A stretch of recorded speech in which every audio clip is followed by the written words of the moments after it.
Mana O'zbekda ham, Qirg'izda ham, Urusda ham hayo bor. Rossiyada bilsangiz Volga degan daryo bor. Bu Volga deganlari hamma daryodan katta, tip-tiniq suvlarida baliqlar ko'p albatta. Rus xalqining odati sira bekor qolmaydi. Dam olish kunlari ham faqat baliq ovlaydi. Baliq ovlagan odam yuragida qolmasa ham tinmay baliq ovlar ekan rus yigiti Ivan ham. Chuvalchangda yangilab rosa qarmoq tashlabdi.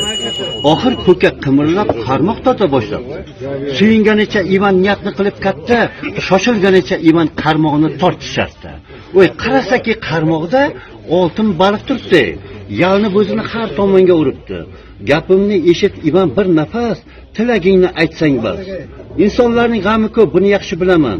Xohlasang 55 qop dollar sovg'a qilaman. Balki senga mashina yo qachoni kerakdir. Go'zallikda tengi yo'q bir jonona kerakdir. Tilagingni ayt Ivan, bajaraman barisin.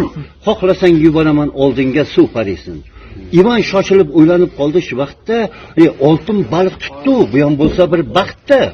Rus yigiti o'zini qo'lga olib bir pasda jagona tilagini baliqqa aytdi asta. Birgina tilagim bor, shuni bajarsang bo'ldi. Rossiya o'lkasiga o'zbeklar rosa to'ldi. Ketinglar desak hech quloq solmayapti.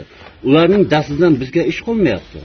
Shunday qilki o'zbeklar ketsinlar o'z yurtiga, borib qarasin ular paxta ipak qurtiga. Oltin baliq Ivanning gapiga quloq soldi, lekin dumini likillatib biroz o'ylanib qoldi. Ivanjon, tilaging dilimni qildi xira, o'zbeklarni Rossiyadan chiqarishi iloji yo'q sira. Chunki qancha suvda suzib yugurganman, yelganman, Rossiyaga o'zim ham Sirdaryodan kelganman. Молодец.